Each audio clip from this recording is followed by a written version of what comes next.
South ఇండియాలోనే అతి తక్కువ ధరలకి రత్నాలనందించే ఏకైక సంస్థ 6JVR.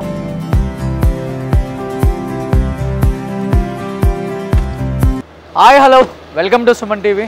నేను మీ Roshan. So first of all ఎందరో మహానుభావులు అందరికీ మా వందనాలు. ఎందుకంటే దాదాపు సిల్వర్ స్క్రీన్ మీద అలరించిన ఎంతోమంది నటులు ఇక్కడే ఉన్నారనమాట, చెన్నైలోనే. అండ్ బిఫోర్ కన్నడ, మలయాళం, తెలుగు అన్నీ కూడా మనకి చెన్నైలోనే ఉండేది. ఆ తర్వాత డివైడ్ అయిపోయినాయి. కానీ ఈరోజు నేను ఒక లెజెండరీ యాక్ట్రెస్ ఇంటికి వచ్చానమాట. బట్ ఆమె స్క్రీన్ మీద కనిపిస్తే చాలు ఒక హీరోయిన్కి ఉన్న ఇమేజ్ తనకుందని చెప్పుకోవచ్చు అనమాట.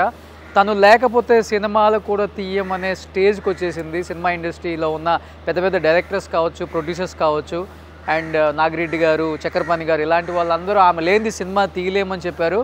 అండ్ ఎన్టీఆర్ గారు, ఏఎన్ఆర్ గారు ఆ సినిమాలో ఉన్నప్పటికి కూడా మెయిన్ రోల్ ఆమెను పెట్టి, ఆమె మీద టైటిల్ గుండమ్మ కథ లాంటి గుండమ్మ అంటే సూర్యకాంతం గారు అంటే ఆమెను పెట్టి తీసిన రోజులు చూసాం మనం. బట్ అందరూ కూడా ఆమె డేట్స్ కోసం వెయిట్ చేసిన రోజులు అవి.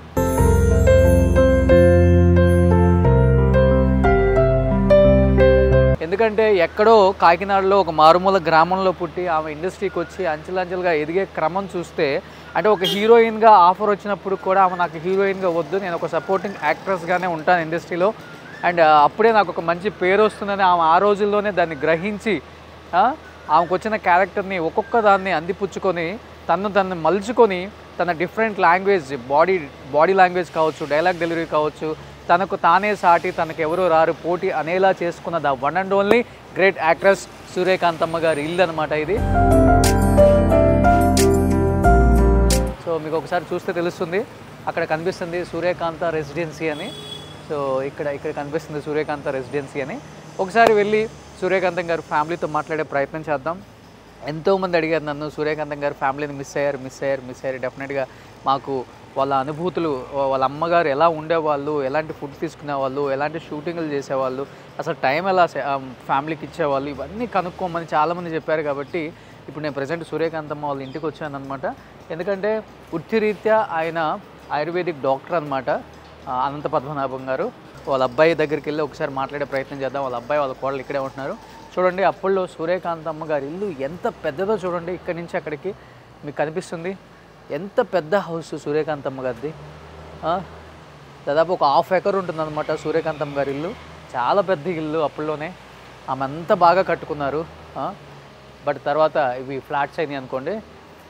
కానీ దాని రూపురేఖలు ఎక్కడా కూడా చుట్టుపక్కల గోడలు కానీ ఇవన్నీ కూడా ఎక్కడ చేంజ్ లేదు. ఆమె పేరు అవన్నీ అలానే ఉంచారు. ఒకసారి పైకి వెళ్ళి మాట్లాడదాం మన సూర్యకాంతం గారి అబ్బాయితో. సో ఇక్కడ కనిపిస్తున్నారు మనకి సూర్యకాంతం గారి అబ్బాయి. అమ్మగారు ఇల్లు కట్టినప్పుడు అప్పటిది సూర్యకాంతం అంటే 1956లో అమ్మగారు ఇల్లు కట్టినప్పుడు ఇంటి ముందు పదిలంగా, ఎందుకంటే చెన్నైలో ప్రతి ఒక్కళ్ళ ఇంటి ముందు డెఫినెట్గా నేమ్ బోర్డు ఉంటుంది. అది పెద్ద పెద్ద యాక్ట్రెస్, పెద్ద పెద్ద యాక్టర్లు, ప్రొడ్యూసర్లు, డైరెక్టర్లు. అంటే మేము ఎంతో కష్టపడి సంపాదించి మా చెమట వచ్చి రూపాయి పోగు చేసుకొని ఇటుక మీద ఇటుకేసి ఇల్లు కట్టాము మేము. ఇది మాకు ఎంతో ఆనందాన్ని ఇస్తుందని ఒక గుర్తు బయట. అంటే పోయేవాళ్ళు కూడా సూర్యకాంతం ఇల్లు అని గుర్తుపట్టాలి. సావిత్రమ్మ ప్రతి ఒక్కళ్ళ ఇంటికి ఉంటుంది. సూపర్. కానీ దీన్ని తర్వాత బయట ఎక్కడ పెట్టలేదు. పైన సూర్యకాంత రెసిడెన్సీ మటుకు ఇది పెట్టాం, ఉంచారు. ఈ ఫ్లాట్స్ నేమ్ సూర్యకాంత రెసిడెన్సీ. ఓకే. అమ్మ పేరు మీదే ఉన్నాయి ఫ్లాట్స్. ఓ సూపర్. మొత్తం అంతా అన్ని అమ్ముడిపోయాయి. కానీ ఒకటే నాకుంది. కానీ బిల్డింగ్ పేరు మటుకు సూర్యకాంత. చాలా పెద్ద ఇల్లు సార్ అప్పుడు. చాలా పెద్దది. 3.25 గ్రౌండ్. అప్పుడు ఎంత పెద్ద ఇల్లు అది? 7,200 స్క్వేర్ ఫీట్ వేసుకోండి. ఎలా మెయింటైన్ చేశారు అమ్మ అసలు అంత పెద్ద? అది 3 అంతస్తులు. ఫస్ట్ లో ఉంటాము, కింద అద్దెకి ఇచ్చాం. అప్పుడు అమ్మున్నప్పుడు కూడా? అమ్మున్నప్పుడు. కానీ ఎంత పెద్ద ఇల్లు ఎలా మెయింటైన్ చేస్తాం? నేను కింద నుంచి చూస్తుంటే ఎంత ఉంది, చాలా పెద్దది. సో అక్కడ ఎదురుగుండా ఉంటుంది సూర్యకాంత రెసిడెన్సీ. అవును, చూశాను. సూపర్. నిజంగా ఈ పేరులోనే ఒక వైబ్రేషన్ ఉంది సార్. ఇండస్ట్రీని అంటే ఇండస్ట్రీ వాళ్ళే కాకుండా ఈవెన్ ఇప్పటికి కూడా మర్చిపోలేకపోతున్నాం అలాంటి ఒక పేరు. ఆ పేరుని కూడా ఎవరు పెట్టుకోలేరు. ఇంకా అలాంటి క్యారెక్టర్లు కూడా ఎవరు చేయలేదు. సో ఒకసారి సూర్యకాంతం గారికి సంబంధించిన కొన్ని తీపి జ్ఞాపకాలని లోపలికి వచ్చి చూద్దాం రండి. అమ్మా నమస్తే. సో మన సూర్యకాంతం గారి కోడలు. అమ్మ మీ పేరు? సో వాళ్ళ అత్తగారి గురించి అమ్మ ఏం చెప్తారో కూడా చూద్దాం ఈరోజు. సో చూడండి, సూర్యకాంతం గారు అలాంటి క్యారెక్టర్స్ చేశారు, కానీ ఆమె నవ్వు అనేది ఎవరికి రాదండి. అలాంటి ఒక మంచి నవ్వు. అమ్మగారు ఎప్పుడు అలానే నవ్వుతుంటారా? ఆవిడకి కోపం రాదు, జనరల్గా మామూలుగా ఉంటారు. కొంచెం మొఖం చిట్లు ఇస్తారు ఎవరైనా అంటే కామ్ అయిపోతారు. సినిమాల్లో చిట్లు ఇచ్చినట్టే అమ్మ సినిమాలో రేపు వైజాగ్లో ఫంక్షన్ ఉంది కదా, దానికోసం ఇది పెద్దగా తయారు చేసి పెట్టాం. ఓకే, అమ్మది నిజంగా ఎంత అందంగా ఉన్నారు అమ్మ అసలుకి. సూర్యకాంతం గారి కొన్ని అవార్డ్స్ని చూడండి ఒకసారి.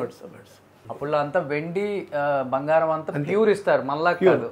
సో ఇక్కడ సూర్యకాంతం గారి వెండి ఎవరో ఇచ్చారు చూడండి, ఎంత అందంగా ఉందో. ఏ సినిమాలు సార్ ఇవన్నీ? ముందడుగు ఒకటి, శ్రీ ఫిలిమ్స్ వాళ్ళది ఒకటి, బుద్ధిమంతుడు, తర్వాత వచ్చి అమరశిల్పి జక్కన్న, తర్వాత కృష్ణ గారి సినిమా శోభన్ బాబు గారి దేవత. ఓకే, తర్వాత అంటే వెనకాల ఉండేది కృష్ణ గారు తీశారు చూసారా, అది చాలా ఎమ్మెల్యే ఏడుకొండలు, ముత్యాల ముగ్గు, వాటికి సంబంధించింది అనమాట. సో ఆమె పెట్టాలంటే ఒక ఇల్లు సరిపోదులే, ఒక రూమ్ కావాలి. ఒక రూమ్ కావాలి. మోర్ దెన్ 1000 పిక్చర్స్ లేదండి, మొత్తం 700 ఉంటుంది. నాకు తెలిసిన 350. మొత్తం 700 చేసి ఉంటారు. 700 చేసి 700 పైగా చిత్రాలు చేశారు అమ్మ. నాకు తెలిసినంత వరకు 350 నా దగ్గర ఉంది. సో ఇవన్నీ ప్యూర్ వెండి అండి. చూడండి, వెండి బంగారం అనేది అప్పుడు ఉండేది. చూడండి, ప్యూర్ వెండి. ఇది ఎవరు ఇచ్చారు సార్? ప్యూర్ అమ్మగారి ఫోటో వెండితో చేసి ఇచ్చారు. నిజంగా వీళ్ళ స్టోరీస్ విన్నప్పుడల్లా మనకి గూస్ బంప్స్ వస్తాయి అన్నమాట. ఆ వచ్చిన వాటిని జాగ్రత్త పరుచుకునే అవి అమ్మి బతికిన వాళ్ళని చూసాము, వాటిని జ్ఞాపకంగా అలానే పదిలంగా పెట్టుకున్న వాళ్ళని చూసాము, ఎంతో మందిని చూసాము, మనం కూడా ఎంతో మందిని చూపించాం కూడా. సో ఏంటి సార్, మీరు వృత్తిపరంగా ఆయుర్వేదిక్ డాక్టరా? So homeo doctor. ఓ, ఇంట్లోనే వైద్యం చేస్తారు? ఇంట్లోనే. ఓకే. ఇప్పుడు కరోనా వచ్చిందో తగ్గించాను చాలా వరకు. సో అమ్మగారికి ఇష్టమా మీరు డాక్టర్ అవటం? 70 to 73 డిప్లొమా హోల్డర్ సార్. అప్పుడు ఆవిడే చదివించారు. ఓకే. అమ్మా నాన్నలే హోమియో చదవమని చెప్పింది.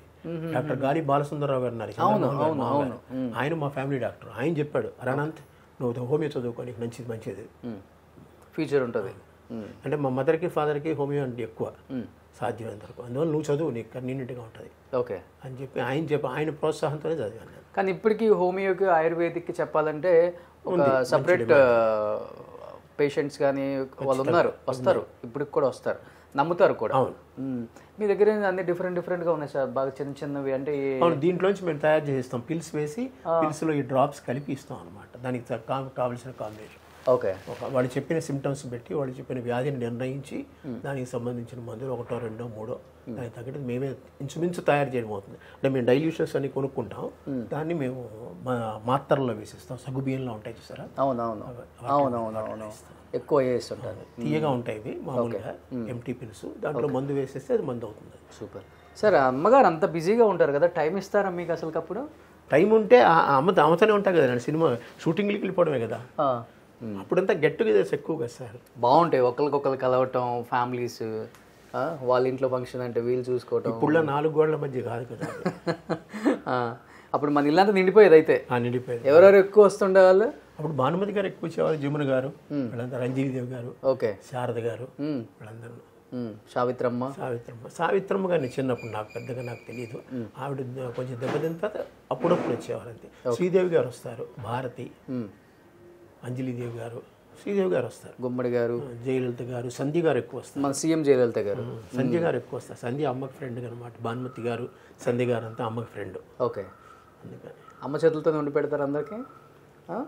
ఆవిడ హాబీ అదే. దాని తర్వాత చేపలు, కుక్కలు. ముందు వంటే ఏదో ఒక వంట చేయాలి. ఎక్కువ ఇంట్లో చేపలు ఫిష్ ట్యాంక్స్ ఉంటాయి ఇంటి నిండా. ఓకే. ఒక 3 కుక్కలు మాకు మెయిన్. ఒక పొమరేను, ఒక డాష్ అండ్ ఒక అల్సిస్టన్. అప్పుడు దానికి ఒక మనిషి ఉండేవాడు, తోటమాలికి చూసుకునేవాడు, కుక్కల్ని చూసుకునేవాడు. ఓకే. సో అవి బాగా ఇష్టం అమ్మకి. కాలక్షేపం, షూటింగ్ లేదంటే అదే కాలక్షేపం కదా. అంతే కదా. అప్పుడు ఏమి టీవీలు ఏం లేవు, బయటకి ఎక్కడికి వెళ్ళాం, ఏమైనా గట్టిగా దొరుకుతుంటే వెళ్ళడమే రావడం అంతే. సూపర్. అయితే ఒక వైభోగం చూసారు అమ్మ, ఒక రకంగా చెప్పాలంటే. అది నిజంగా మీరు ఏదైనా అనుకోండి సార్, వైభవం అనుకోండి, తనకి నచ్చిన విధానంగా తను ఉండడమే కాకుండా మిగతా వాళ్ళు ఉంచింది. సో ఎక్కువ బాబాని నమ్ముతారు కదా అమ్మ? అవునండి. ఓకే అమ్మ, మీకు మీ అత్తగారిలో నచ్చే మంచి సినిమా అంటే ఏమని చెప్తారమ్మా? నాకు మా అత్తగారు మీద ప్రత్యేక సినిమా అని ఉండదు, అన్నీ ఇష్టమే. అన్ని ఇష్టమేనా? అత్తగారిని గుర్తించిన అంత దాని కాదు, ఓకే అలాంటి ప్రత్యేకంగా సినిమా ఏం లేదు. అంత ఆవిడ నటించడం అన్నీ ఇష్టం. ఓకే, గుండమ్మ కథ గుండమ్మ కథ ఇష్టం. సో ఇప్పుడు అంటే ఊరికే అడుగుతున్నాను, ఇప్పుడు సినిమాలలో కోడల్ని తన చెప్పు చేతుల్లో పెట్టుకోవడం, కొడుకుని కళ్ళతో బెదిరించటం, కూతుర్ని అల్లుళ్ళని తన సైగలతోనే భయపించేస్తారు కదా, ఇంట్లో ఎలా ఉంటారు అత్తగారు? ఇంట్లో కూతురులా చూసుకునేవారు. ఆడపిల్లలు అంటే ఆవిడకి ఇష్టం అండి. కూతురులా ఎక్కువగా చూసుకునేవారు. ఏ పని చేయడం ఇష్టం ఉండదు, అన్నీ ఆవిడ చేసి పెడతారు. అవునా? ఆడపిల్లలు అంటే ఇష్టం ఆవిడకి. ఓకే, ఆడపిల్లలు మహాలక్ష్మిలు. ఇంకొక చిన్న విషయం ఏంటంటే తన అసలు పేరు ఈశ్వరి. ఈశ్వరి పెళ్ళి అయిన కొత్తలో ఈశ్వరి అంటే రాణి అని తనే యాక్ట్ చేసి ఈశ్వరి రాణి అని పెట్టాడు. పెళ్లికార్డులు వేయించేశారు ఈశ్వరి రాణి. అప్పటి నుంచి ఈశ్వరి రాణి ఆ పేరుతోనే ఇప్పటివరకు సర్టిఫికెట్లు కానీ ఏమి కానీ ఆ పేరు మీద ఉన్నాయి. అత్తగారిలో మీకు బాగా నచ్చే మంచి క్వాలిటీ అంటే ఏమని చెప్తారు ఈశ్వరి గారు? అన్ని మంచి బోధనలు చేస్తారు. ఆడపిల్లలు అంటే ఇష్టం, ఇలా ఉండాలి అలా ఉండాలి చెబుతారు. నాకు అత్తగారు కూతురులాగే అది ఇష్టం నాకు. నేను ఏ పని చేయడం ఇష్టం లేదు ఆవిడకి. బట్ ఎప్పుడన్నా సినిమాల్లో చూసినప్పుడు చాలా మంది అనుకుంటాం కదా, అమ్మో గయ్యాలి, అమ్మో సూర్యకాంతం గారు గయ్యాలి అత్త, గయ్యాలి అమ్మ అని అనుకుంటాం కదా, ఇప్పటికి కూడా అనుకుంటాం టీవీలో చూసినప్పుడు. మీరు సినిమాల్లో అంటే ఇంట్లో ఉన్నప్పటికి కూడా అప్పుల్లో సినిమా ప్రభావం ఎక్కువ పడేది మనిషి మీద. ఒక సినిమా చూసామంటే అమ్మ వీళ్ళు రియల్గా ఇలానే ఉండేవాళ్ళ అని. మీరు కొత్తలో ఆ సినిమాలు చూసి ఓకే వీళ్ళ ఇంటికి కోడలుగా వెళ్తున్నప్పుడు మీ ఫీలింగ్ ఏంటి? బెరుగ్గానే ఉండేది అలాగే, కానీ ఆవిడ దగ్గరికి చేసుకున్నారు చీరకి. అలా ఇదేం కదమ్మా, నువ్వు కూతురు లాంటిది నువ్వు ఏమిటది అలా ఉండకు. ఓకే, మనం కలిసి కొత్త కదా, కొత్తగా ఇంట్లో కలిసిపోవాలి నువ్వు అలాగా. భయపడ్డారు మీరు కూడా అయితే? కొత్తట్లో బెరుగ్గా అప్పుడు వెళ్ళినప్పుడు 16 ఏళ్ళు అండి అప్పుడు నాకు. 16 ఏళ్ళకి పెళ్లి చేసేసారు. ఓకే, జస్ట్ 10th క్లాస్ అయ్యింది అంతే. అప్పుడు మరి బెరుగ్గానే ఉండేది, కానీ ఆవిడ చాలా మంచి ఆవిడ. సినిమాకి అసలు బయటికి మొత్తం డిఫరెన్స్. ఇంకా ఆవిడ దగ్గర తీసుకున్నంత అన్ని మాట్లాడించేవారు, నేర్పేవారు, మంచి మంచి బోధనలు చేసేవారు. ఆడపిల్ల ఇలా ఉండాలి అలా ఉండాలని చెప్పేవారు. మా అమ్మాయి రాసింది వ్యాసం, నానమ్మ మీద వ్యాసం రాసింది. ఓకే, ఒక పాప మీకు? ఒక పాప ఒక బాబు. ఒక పాప. ఓకే ఓకే, వాళ్ళు ఏం చేస్తున్నారు ఇప్పుడు? బాబు CA ఆఫీస్ పనిలో ఉన్నాడు, వర్క్ ఎట్ హోమ్. పాప వైజాగ్లో ఉందండి, పెళ్ళి అయిపోయింది, వైజాగ్లో ఉంది. సూపర్. సో ఒక మంచి అత్తగారు. మంచి అత్తగారు. సో కొన్ని కోట్ల మందికి ఏదేదో అనుకున్న అత్తగారికి ఈమె రియల్ లైఫ్లో అసలు చాలా మంది అనుకుంటారు రియల్ లైఫ్లో ఏం అత్తగారుగా వచ్చి ఏం కోళ్ళగా వచ్చే మనిషి ఎవరో అనుకుని ఉంటారు చాలా మంది. ఆ కోడలు ఎవరో కదండి మా ఈశ్వరి గారే. వాళ్ళ అత్తగారి గురించి ఎంత బాగా చెప్పారు చూడండి. నిజంగా బంధువులకు కూడా అవుతాం మేము, మా అమ్మగారి సైడ్ మా అత్తగారు. అందుచేత కొత్తలు 16 ఏళ్ళకి పెరిగి కదా, మరి కొత్తగా వెళ్ళాడు బెరుగ్గా ఉండేది అని భయంగా. ఆవిడ చాలా మంచిగా ఉండేది. Hi sir, how are you? So Suryakantham garu మనవడు. సో మీరేం చెప్తారు నాయనమ్మ గురించి మీ మాటల్లో? ఇంకా లెజెండ్. సో వాడి గురించి చెప్పాలంటే నేను సరిపోను, ఎందుకంటే వాళ్ళే చెప్పగలరు. Okay, but in my opinion natural artist ఆవిడ. అవును, అంటే ఇట్స్ నాట్ లైక్ ఆవిడ ఆ సీన్ని స్టడీ చేసి దానికి తగ్గట్టుగా యాక్ట్ చేయడం అని కాదు. ఆవిడ అందులో she will live in that particular role. అది గుండమ్మ కథ లాంటి సాఫ్ట్ నేచర్ అవునండి, రక్త సంబంధం అంత కఠోరమైంది అవునండి, లేకపోతే అందాల రాముడు లాంటి ఇదైనా అవునండి, ఏదైనా కూడా she has live that particular role. We will feel that that character exist like that. ఆ క్యారెక్టర్ అలాగే ఉంటుంది ఆ పర్టికులర్ రోల్ అని ఆవిడని చూసే మనం ఫీల్ అవుతాం. అంతే చెప్తే అది ఒక ఇలా ఉంటే బాగుండేదని అనిపించదు. క్యారెక్టర్లో ఆమె కోసం పుట్టే అనిపిస్తుంది. ఆవిడే బెంచ్ మార్క్. అక్కడి నుంచి మనం ఇలా ఉండాలి కదా అని చెప్పి మనం ఆలోచిస్తాం.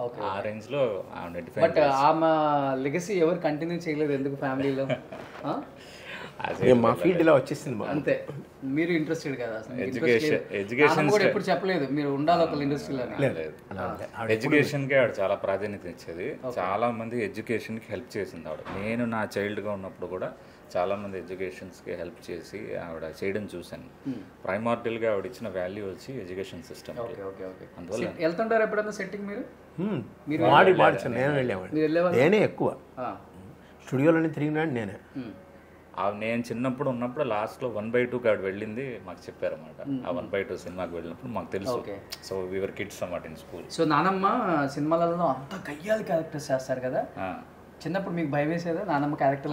భయం వేస్తుంది. అంటే ఆవిడ ఏంటంటే చాలా సాఫ్ట్ నేచర్డ్, చాలా ఎమోషనల్గా హ్యాండిల్ చేసేది, చాలా ఫ్యూచరిస్టిక్ ఇన్సైట్ ఉండేది. ఒక మనిషి బిహేవియర్, ఇప్పుడు మమ్మల్ని ఆ బిహేవియర్ మాది అలా ఉందంటే how will react as a kid అనేది అంత దూరంగా ఆలోచించి దాని తగ్గట్టుగా మమ్మల్ని టైం చేసేది.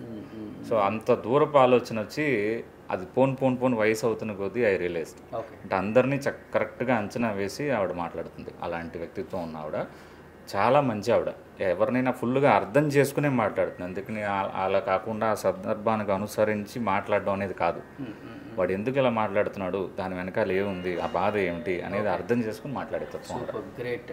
సో నాన్నమ్మ గురించి ఎంత అందంగా బాగా చెప్పారో చూడండి. మీ పేరేంటి? బాలసుబ్రహ్మణ్యం. సో బాలసుబ్రహ్మణ్యం. నాన్నమ్మ పెట్టుకున్నారా ఇష్టంగా? నాన్న పెట్టింది వెంకట బాలసుబ్రహ్మణ్యం. మా అమ్మమ్మ వెంకట, మా అమ్మమ్మ పేరు వెంకటరత్నమ్మ మా అమ్మమ్మ పేరు. అదే వెంకట ఖర్చు పెట్టుకున్నాను. ఓకే.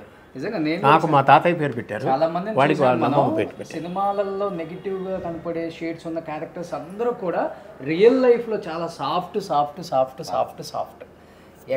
ఎక్కడి నుంచి స్టార్ట్ చేశానో ఎక్కడికి వచ్చానో నాకు బాగా తెలుసు. ప్రతి ఒక్కళ్ళు సాఫ్టే. సో నిజంగా సూర్యకాంతం గారు ఫ్యామిలీని కలవాలని ఎప్పటి నుంచో అనుకుంటున్నాను. ఆడియన్స్ కూడా ఎప్పటి నుంచో అడుగుతున్నారు. మీరు అందరినీ చూపించగలిగారు కానీ సూర్యకాంతం గారు ఫ్యామిలీని చూపించలేదు. ఈరోజు నేను ఒక కొడుకు కోసం వస్తే ఆయన కొడుకు దొరికాడు, ఆయన భార్య దొరికారు. కూతురు ఒక్కటే మిస్ అయింది అనమాట. డెఫినెట్గా నిజంగా nice meeting to you brother. So Balasubrahmanyam గారు, నిజంగా సూర్యకాంతమ్మ గురించి తెలుసుకోవాలని చాలా మంది అనుకున్నారు కాబట్టి ఇంకెందుకు ఆలస్యం, let's start the interview with Suryakantham garu family.